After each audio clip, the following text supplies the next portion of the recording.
இதுக்கு தான் நான் கமிஷனர் சார் கிட்ட இது எல்லாமே அருண் பண்ணதாவே இருக்கட்டும், என் பேரை சொல்லாதீங்கன்னு சொன்னேன். என்னால இப்ப சீதா வீட்டுக்கு வந்துட்டா. உனக்கு உன் ஒய்ஃபை விட மற்றவங்களாம் முக்கியமாக போயிட்டாங்களே. நான் இப்பதான் ரெஸ்டாரண்ட் ஆரம்பிச்சிருக்கேன். ஆனா மற்றவங்களாம் நிறைய பிரான்ச் வச்சு பிசினஸ் பண்ணிருக்காங்க. உனக்கு அவங்க தான் முக்கியமா போயிட்டாங்கல்ல. ஃபர்ஸ்ட் டைம் ரெஸ்டாரண்ட் ஓபன் பண்ணியிருக்கேன். நீ பாட்டுக்கு கெஸ்ட் மாதிரி வந்துட்டு அந்த நீத்து பின்னாடியே போயிட்ட. அவ போற நீயும் போயிடுவியா? உங்க அம்மாவும் அப்பாவும் நீத்து கிட்ட என்ன பேசுறாங்க உனக்கு தெரியுமா?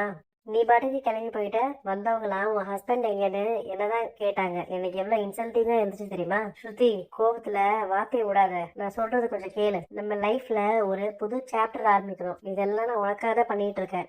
அதே நீ புரிஞ்சுக்க மாட்டேங்கிற.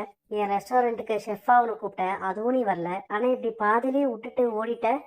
நான் எதுக்கு போனேன்னு சொல்ல விடு. நீ சொல்ற எதையுமே நான் கேட்க ரெடியா இல்ல. போன்ல நீங்க பேசும்போது இம்பிட்டே இருந்தீங்கல்ல, உங்களுக்கு கோல்டுன்னு தெரிஞ்சது. அதனாலதான் நானே சூப் ரெடி பண்ணி கொண்டு வந்திருக்கேன். எதுக்கு இதெல்லாம்? நான் உங்ககிட்ட கேட்கவே இல்லையே. உங்களுக்கு எதுக்குங்க தேவையில்லாத கஷ்டம்? இல்ல கஷ்டம்லாம் எதுவும் இல்ல. உங்களுக்கு நான் சூப்பு செஞ்சு எடுத்துட்டு வந்தேன்ல, அதுலதான் எனக்கு சந்தோஷமே. பார்த்து மெதுவா குடிங்க. பார்வதி, வா விஜயா, என்ன நடக்குதுங்க?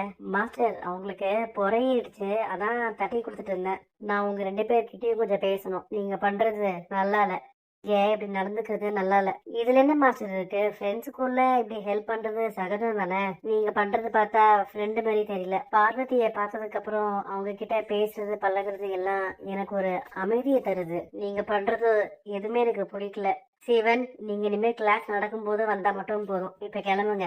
என்ன சம்பந்தி, என்ன விஷயம்? நாங்க சம்பாதிச்சு வச்சிருக்கிற மொத்த சொத்தும் ஸ்ருதிக்கு தானே. அது எல்லாமே உங்க பையனுக்கு தானே வந்து சேரும். ஸ்ருதிக்கு கோவம் வந்தா அது யாராலையும் மாத்த முடியாது. அவ கொஞ்சம் கொஞ்சமா சண்டை போட ஆரம்பிச்சு உங்க பையனை விட்டு பிரிஞ்சு வந்துட்டா. 2 பேரையும் ஒன்னா சேர்க்கறது பெரிய கஷ்டமா போயிடும். நம்ம எது நல்லதுன்னு சொல்றோமோ அதுக்கு எதிராக தான் அவன் யோசிப்பா. அதனாலதான் சொல்றோம், நீங்க மாப்பிள்ளை கிட்ட கொஞ்சம் பேசி அவருக்கு புரிய வைங்க.